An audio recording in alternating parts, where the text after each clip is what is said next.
Va ora in onda Auto da Fè, un mondo senza testa, una testa senza mondo, un mondo in testa. Conoscevo come adesso ed ego non mi absolvo neanche quando mi confesso dei peccati che ho commesso. Un'auto da Fè.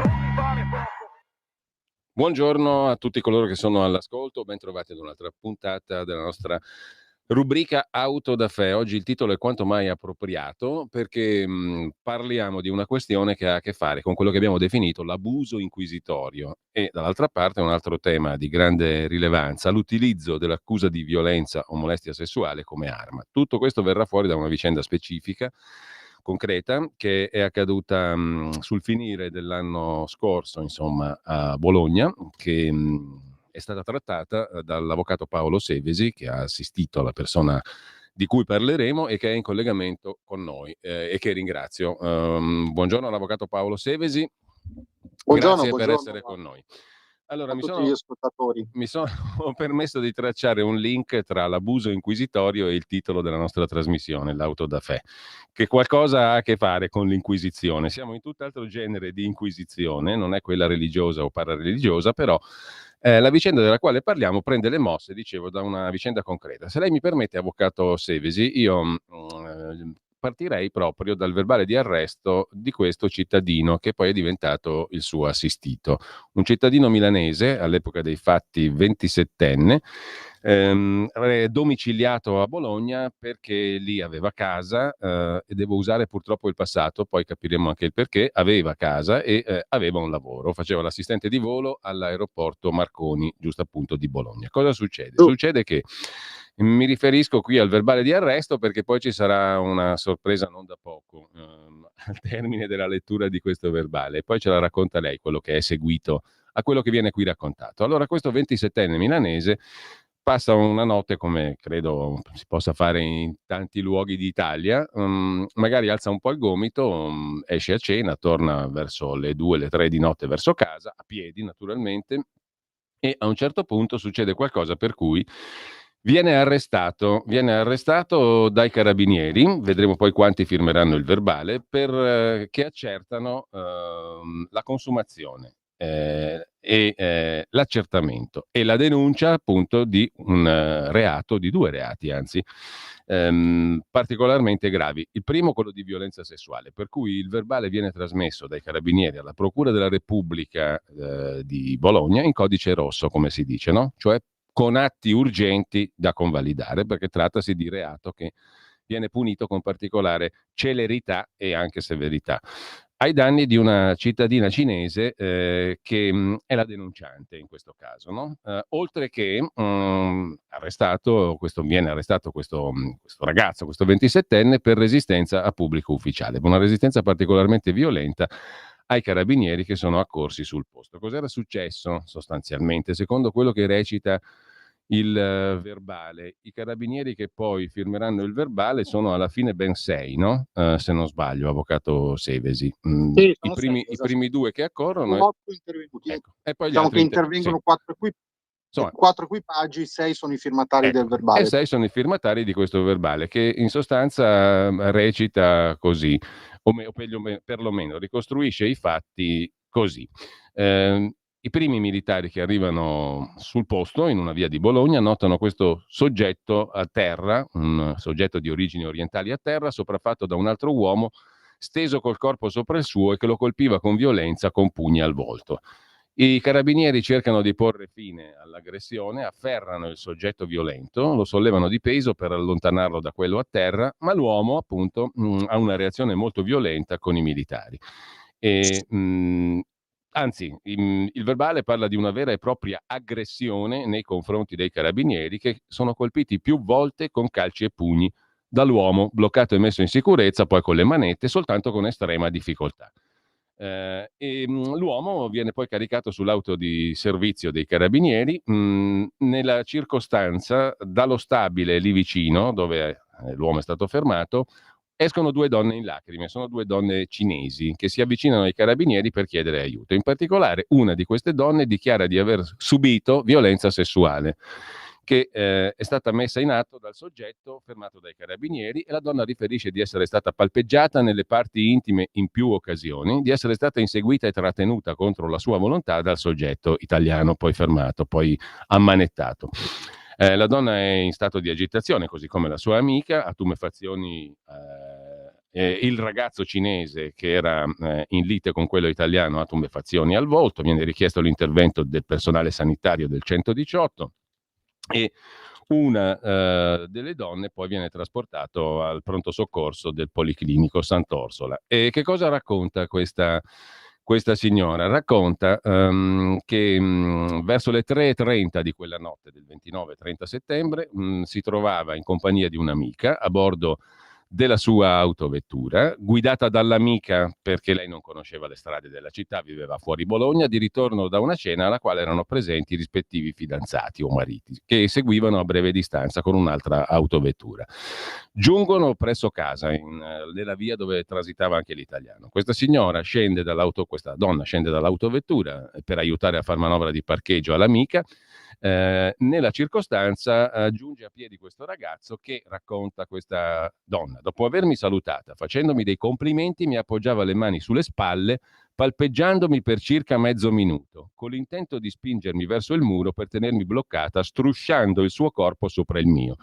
Intimorita e spaventata dal suo comportamento aggressivo, mi liberavo dalla sua presa con non poca fatica, cercando di scappare, ma il ragazzo mi rincorreva, tentando di continuare a palpeggiarmi sui fianchi e sulle natiche. In tale frangente, presa dal panico, telefonavo al mio fidanzato per raccontargli quanto stava accadendo e per far desistere l'uomo.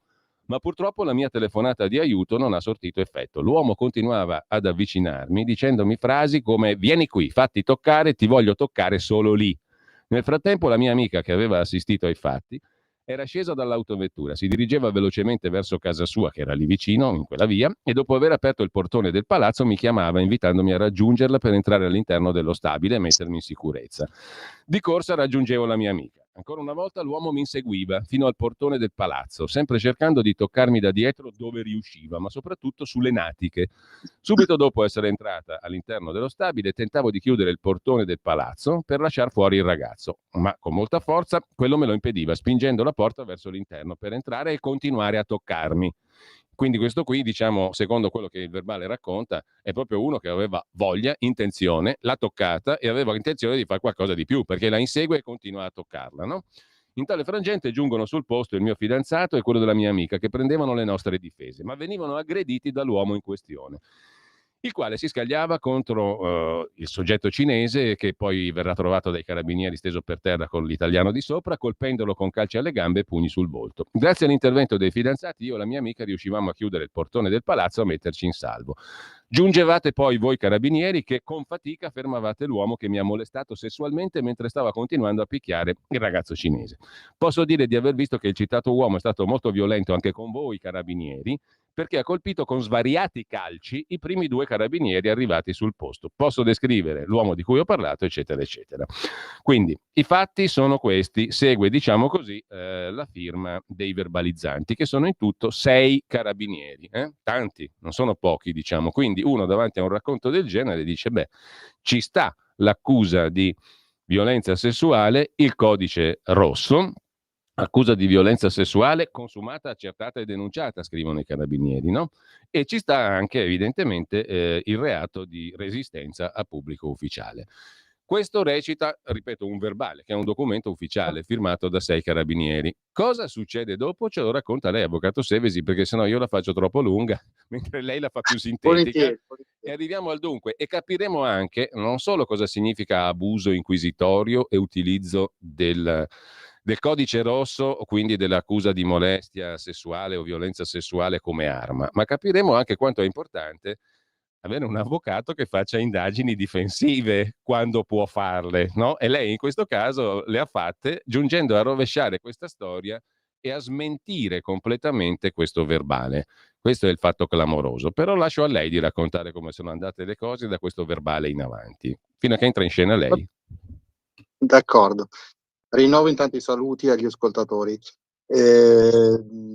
Dice bene, gli avvocati servono anche a questo. Chiaramente l'avvocato è un presidio di legalità, è un svolge una funzione importantissima, non soltanto diciamo rispetto al processo in senso tecnico, ma in generale in tutte le vicende in cui può annidarsi una qualche forma di irregolarità.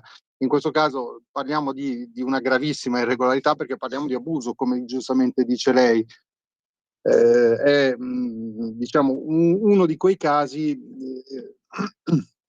forse più gravi in cui viene utilizzata la giustizia, in questo caso una denuncia per violenza sessuale, a scopo esclusivamente punitivo, senza che ci siano ragioni di verità. Perché dico questo? Perché dico che è un abuso?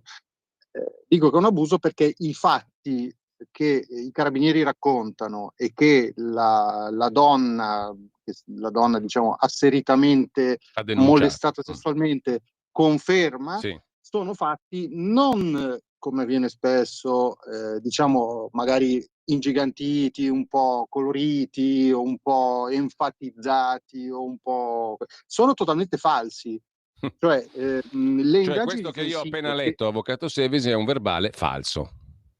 è tutto falso, e lo possiamo dire senza timore di essere smentiti, perché diciamo che i fatti si sono svolti a Bologna, relativamente in una parte centrale della città, dove chi conosce Bologna sa ci sono i porticati e subito sopra diciamo, le finestre a piani anche piuttosto ribassati, le vie sono strette e quindi le persone, ovviamente i residenti della zona, si affacciano, perché intervengono diverse macchine dei carabinieri, 4 macchine in tutto, ci sono delle grida in strada, è normale che alle 3 di notte si affaccino tutti. Le persone che si affacciano vedono una scena che è totalmente diversa da quella che descrivono i carabinieri. E qui entrano in gioco le investigazioni difensive, perché l'avvocato, e questo diciamo dovrebbe avvenire abitualmente, interviene nei giorni immediatamente successivi e raccoglie queste testimonianze. Addirittura esce un video girato da una ragazza, da una studentessa universitaria, alla finestra, riprende le scene di questo arresto. E le scene di questo arresto, quindi documentate in un video, dimostrano che innanzitutto non è il ragazzo italiano che picchia il cinese, ma viceversa, è l'italiano a Anche terra, è il perché, cinese che lo sovrasta. avvocato, si, Quindi si scoprirà pure che non solo i due fidanzati delle due o mariti delle due donne in questione che citavamo prima intervengono, ma interviene anche una terza persona che, secondo quello che hanno visto le testimoni che lei citava, quelle che abitavano lì e che hanno visto, appunto, ha in mano qualcosa. Chi dice un cubo, chi dice un coltello. Quindi intervengono tre persone contro una, l'italiano, giusto? esattamente. Diventa un po' Sono difficile tre, pensare che questa specie di Hulk metta fuori uso tutti e tre. ma questo è certamente vero, ma la cosa diciamo rilevante è che in qualche modo i carabinieri fotografano una scena assolutamente inesistente. La cosa che mi lascia veramente più perplesso è che questo avviene senza motivazione. Ecco, ma cosa Cioè, vedono le testimoni in sostanza? E lei ma cosa raccoglie anche? i testimoni dicono c'è un italiano a terra che prende un fracco di botte perché viene massacrato. Addirittura una delle testimoni è un'esperta di arti marziali e descrive quello che vede anche con espressioni tecniche. Dice questo ragazzo l'hanno letteralmente massacrato, aveva un occhio nero, ha preso calci in tutte le parti del corpo, era diciamo raggomitolato sul selciato, sull'asfalto, e questi tre cinesi a calci e pugni e con oggetti contundenti lo percuotevano da tutte le parti. Le due donne cinesi, nel racconto dei testimoni, gridavano per cercare di in qualche modo interrompere questa scena violenta, quantomeno fino all'arrivo dei carabinieri. Dal momento dell'arrivo dei carabinieri si vede appunto in questo video che il ragazzo italiano, quindi il mio assistito, è sdraiato a terra, inerme, probabilmente non era nemmeno in grado di alzarsi dalle botte che ha preso, quindi era in una condizione assolutamente incompatibile con quella di una persona che dà calci e pugni ai carabinieri intervenuti. Era a terra e allarga le braccia, si vede il militare che a cavalcioni lo ammanetta e lo porta via, però non c'è in quella fase nessunissimo tipo diciamo così, di resistenza, Quindi neanche diciamo passiva, non solo neanche i testimoni vedono una scena completamente differente da quella che abbiamo letto prima nel verbale, cioè l'italiano è sotto assedio, diciamo, ed è malmenato brutalmente da 3 cinesi, non 2, perché ne arriva uno con una macchina che poi scompare prima dell'arrivo dei carabinieri. È un terzo soggetto che non si sa chi sia, non è né il fidanzato dell'una né il fidanzato dell'altra, contribuisce a menare l'italiano. Dopodiché l'italiano non ha alcun atto di aggressione o di violenza contro i carabinieri, anche perché non ce la fa, semplicemente. esattamente, Mm. esattamente. Ecco, quindi per quello possiamo dire che il verbale è falso, no? È falso ed è diciamo che il fatto che lo abbiano sottoscritto in 6 e che la stessa donna denunciante abbia confermato di aver Ecco, perché visto poi, queste violenze aspetti, diventa una sorta, noi in gergo no, tecnico che diciamo di blindatura, cioè un la verbale interrompo così. solo per una piccola cronologia. Questo verbale di arresto, dicevamo, è del 29 settembre. I fatti accadono quella notte lì, tra il 29 e il 30 settembre del 2024. No? Quanto tempo passa? Perché poi io ho visto, lei mi ha mandato anche i documenti, io ho visto anche il momento in cui questa signora cinese viene ascoltata dal giudice, dal pubblico ministero, da lei, in quello che si definisce l'incidente probatorio, no? Cioè cristallizziamo la sua testimonianza, perché come sono andati i fatti, oltre il verbale. E lì verranno fuori delle cose clamorose, incredibili, no? Incredibili, ma che sono Sì. successe veramente. Questo incidente probatorio quando si tiene? A quanta distanza dai fatti, dall'arresto del giovane? L'incidente probatorio si svolge circa 3 mesi dopo, siamo a fine dicembre. Mm. Ci sono chiaramente dei tempi tecnici per la fissazione dell'udienza, per le notifiche, eccetera, eccetera. Quindi nel frattempo l'assistito è sempre agli arresti domiciliari con braccialetto Ecco, perché elettronico. dopo l'arresto in Eh, carcere viene messo agli arresti domiciliari. Perde il esattamente. lavoro e perderà anche la casa. Perde il lavoro perché chiaramente il datore di lavoro non lo vede arrivare e non ha una giustificazione valida. Quando scopre che ha gli arresti per un reato oltretutto grave, assume poi le sue Eh. Ma determinazioni. questo ragazzo adesso il lavoro l'ha perso comunque, ad oggi non ce l'ha più quel lavoro lì.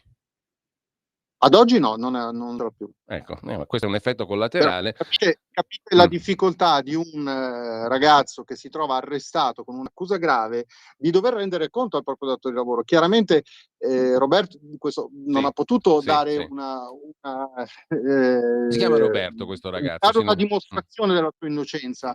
Lui poteva soltanto dire: sono a casa, sono in aspettativa, ma quale datore di lavoro tollererebbe di avere un rapporto di lavoro con una persona indagata per violenza sessuale, oltretutto un personale viaggiante su una compagnia un aerea, assistente quindi di volo, sì.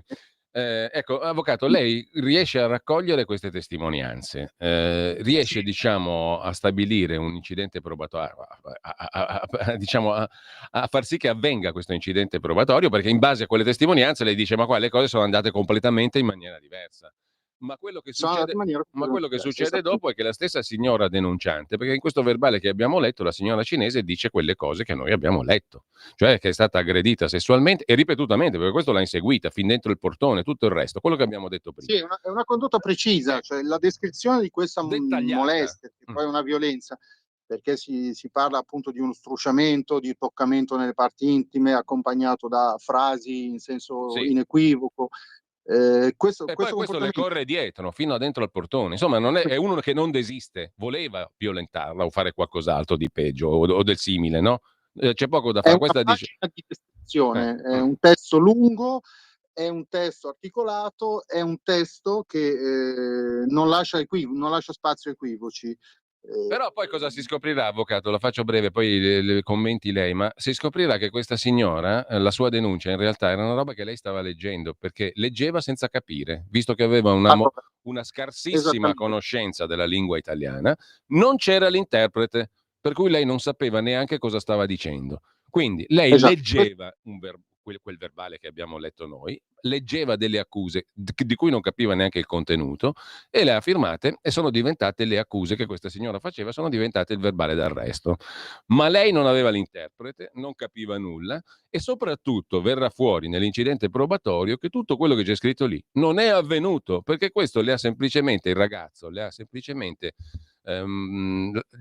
richiamato la sua attenzione toccandola sulla spalla perché probabilmente stava chiedendo un'indicazione stradale, se non sbaglio, no? Tutto il resto non è avvenuto. Ma lei lo dice molto chiaramente. Io immagino le facce del pubblico ministero e del giudice. Avvocato, ce le racconti lei com'è andato l'incidente probatorio? Ma sostanzialmente questa signora, ovviamente si presenta all'incidente probatorio, questa volta con interprete e avvocato. A questo punto Ecco, diciamo dice, una cosa, poi le lascio subito la parola. Se non ci fosse stata la sua analisi, la sua indagine difensiva e diciamo non fossero emersi così chiaramente i fatti, molto probabilmente questa signora non avrebbe mai cambiato la sua versione iniziale. Questo ragazzo sarebbe nei grossi guai oggi. ma non lo so, io adesso non posso escludere un ravvedimento sulla via di Damasco della signora, questo è nelle sue, non posso prevedere No, cioè certo, quali questo è un sarebbero state processo le alle sue intenzioni. intenzioni. No. Di fatto i miei, diciamo, gli elementi probatori che abbiamo portato hanno, diciamo, reso la strada molto ardua per chi avesse voluto continuare in quell'accusa, e quindi forse anche in considerazione del fatto che c'era un video che smentiva quantomeno la seconda parte del suo racconto, forse la signora ha pensato bene di dire la verità anche sulla prima parte, cioè sulla Ma parte io, che io ho concerne presente un passaggio nel quale lei parte. dice alla signora, ma lei non è che magari con i gesti, visto che l'italiano non lo conosceva, l'interprete non ce l'aveva, lei si è limitata a leggere, perché si capisce benissimo dall'audio che lei stava leggendo qualcosa che gli avevano già scritto gli altri. Quella roba che abbiamo scritto, che abbiamo letto prima, che abbiamo sentito prima, il verbale di arresto, Cioè, l'accusa, era qualcosa di già scritto da altri e che lei semplicemente leggeva da un foglio. Gliel'hanno proprio messa davanti, hanno imbeccata, come si dice, no? Brutalmente. ma Ecco, la nuova disciplina con la riforma Cartabia prevede che all'atto di presentazione di qualsiasi denuncia, all'atto, diciamo, di qualsiasi dichiarazione resa davanti alla polizia giudiziaria o davanti agli avvocati, le dichiarazioni debbano essere video registrate o audio registrate. Quindi è un adempimento che deve essere fatto per legge. Quindi chiaramente, essendoci un supporto multimediale da cui era mm. possibile ascoltare questa denuncia, io mi sono reso conto subito che era un testo che veniva Sì, letto, non era un negli racconto italiani, fluido, non ma era il racconto fluido e magari emozionato di una persona offesa, era una lettura assolutamente. di un testo. Assolutamente, quindi la signora ha confermato in incidente probatorio di avere letto un testo, attenzione, scritto dai carabinieri e non compreso da lei. Quindi, Ma la cosa secondo grave, la avvocato, è che a un signora, certo punto la signora dice anche: ma questa cosa di dire che il ragazzo italiano ha aggredito i carabinieri mi viene aggiunta da uno di loro. sì, E non interpella veramente, neanche me, interpella solo il verbalizzante. Gli dice aggiungi questo, come se l'avesse detto lei però. certo, le vengono chieste ovviamente spiegazioni anche su questa parte del racconto, quando lei dice ho visto dare pugni e calci ai carabinieri, quindi confermo quello che hanno scritto i carabinieri riguardo alla resistenza pubblico ufficiale. Chieste le spiegazioni, lei dice questa frase io Non l'ho mai detta. non l'ho mai detta, ma mi ricordo che l'ha aggiunta un carabiniere di quelli che stavano, insomma, verbalizzando. Quindi Senta, ma la domanda il giudice e il angosciosa e pubblico ministero inquietante. me la racconta la scena, avvocato? Perché io sarei rimasta a bocca aperta davanti a una roba del genere, no? Ma diciamo che non c'era un bell'ambientino quel giorno in aula, perché l'imbarazzo di questa donna si percepiva, era palpabile. Lo stupore, lo sconcerto e forse anche l'incredulità da parte di chi era presente in quell'aula, il giudice, il pubblico ministero, ma anche l'interprete, era veramente incredibile, perché sentire dire queste cose quando diciamo noi come cittadini dovremmo avere voglio dire, trovare rifugio nelle forze dell'ordine, avere tutela assoluta da chi rappresenta la legalità e la giustizia. Vedere una scena del genere dove, senza motivo peraltro, perché non c'è una spiegazione del perché queste falsità siano state scritte, siano state inventate su questi verbali, è qualcosa quello che io chiamo un intervento, in maniera forse un po' ironica, in tripla classe A, cioè arroganza, arbitrio e abuso, cioè l'arroganza diventa arbitrio e l'arbitrio diventa abuso. Ecco, In per questo quello abbiamo caso parlato di abuso inquisitorio, però lei ha fatto prima, stava facendo una domanda fondamentalissima, cioè perché hanno costruito questa narrazione falsa con gravissime accuse per una persona che ha avuto ripercussioni pesantissime sulla sua vita, come abbiamo detto, ha perso il lavoro, ha perso la casa, oltre all'aspetto psicologico, perché uno rimane devastato da una storia del genere, perché? Perché ci si guarda, inventa un verbale così falso? posso dire una cosa, io non è, nella mia Cioè, esperienza non è la prima volta uno che normale dice, beh, questo qua qualcosa ha fatto, non può non aver fatto nulla. guardi, il tema è proprio quello.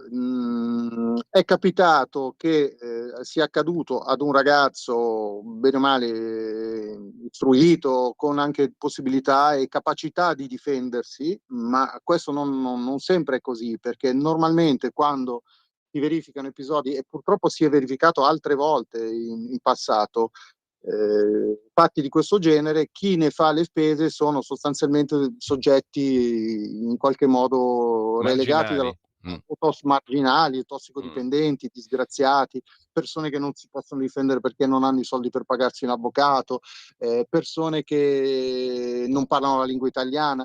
E tante volte conviene a questi soggetti patteggiare per non andare incontro a spese legali, per non andare incontro a processi estenuanti. E quanti patteggiano e quanti si trovano diciamo, oppure semplicemente quanti non hanno la fortuna di avere diciamo, un testimone oculare alla finestra che smentisca un Certo. verbale sottoscritto ai carabinieri, che ripeto è un verbale cosiddetto a fede privilegiata e fa fede fino a quella di falso.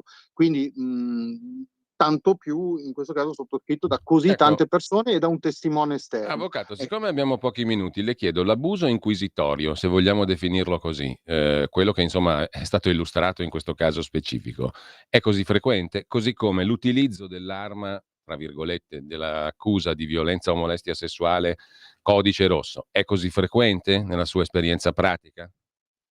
Allora, l'abuso, diciamo, è una degenerazione dell'arroganza che, come ho detto, diventa arbitrio, e quando le condizioni, il contesto lo permette, può trasformarsi in un abuso giudiziario a livello inquisitorio se posto in essere dalla polizia, a livello anche giudiziario se posto in Mm. essere mi riferisco all'uso politico della giustizia, sono episodi che purtroppo abbiamo conosciuto in Italia a tutti i livelli giudiziari. Quindi sulla frequenza non mi sento di dire che è frequentissimo, Mm. intendiamoci, Sì. è un qualcosa di molto odioso, perché se da un lato l'errore giudiziario, che ha i suoi rimedi previsti dalla legge, che sono la revisione, eccetera, eccetera, è qualcosa di molto difficile da dimostrare e riconoscere, l'abuso è un qualcosa di, siccome doloso, è una cosa ancora più difficile e ci vogliono le prove. Non sempre ci sono, quando ci sono chiaramente si fa, ma negli altri casi che mi sono capitati nella mia esperienza, il giudice, quando io vado a sostenere davanti a un giudice che un verbale è falso, io mi vedo un giudice che mi sorride e mi dice: ma avvocato, sia gentile, che cosa ci guadagna il carabiniere a fare un verbale falso? Questa è la domanda che si pone il giudice, ma qualsiasi interprete dice: perché un militare che indossa la divisa e rappresenta la legalità dovrebbe fare un verbale falso? Ci guadagna qualcosa? Ecco appunto, Prende dei ma soldi? oltretutto È chiaro che non. sei carabinieri. È una roba che non riesco a capire, avvocato, per quale motivo? Ma di sicuro non c'è un interesse, non possiamo ragionare diciamo, di falsità e di interessi correlati, come può avvenire, non so, in altri ambiti, per esempio quello economico, dove magari girano mazzette o interessi di vario tipo. Qui stiamo parlando di un fatto di strada dove nessuno guadagna niente, se non un periodo di carcere, un lavoro perso, una casa, una reputazione sfasciata E lei dice e poco.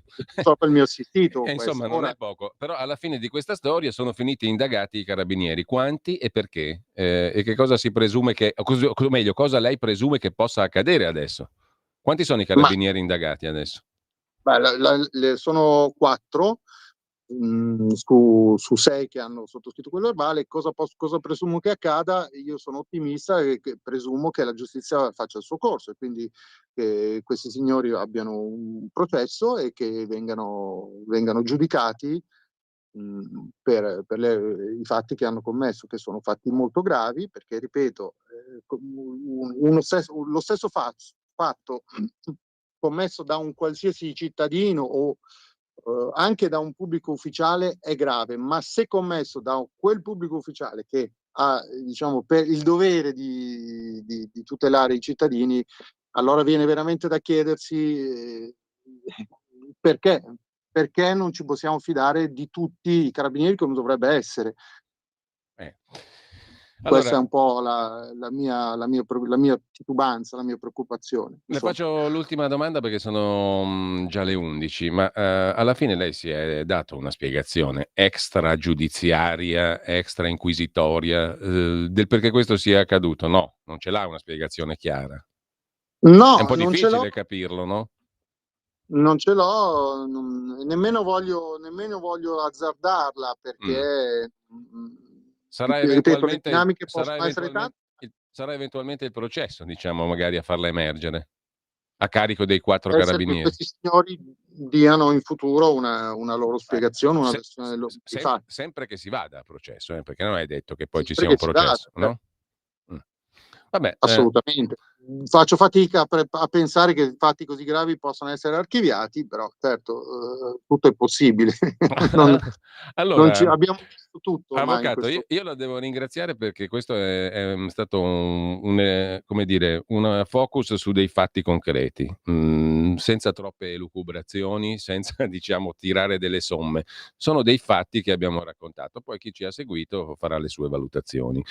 Io ringrazio davvero l'avvocato Paolo Sevesi, ma a questo punto ci teniamo in contatto perché dobbiamo capire come andrà a finire questa storia e se qualcuno pagherà per l'errore compiuto volutamente. A questo punto possiamo dirlo perché non è un errore compiuto sbadatamente, è un errore compiuto volutamente e insomma grave.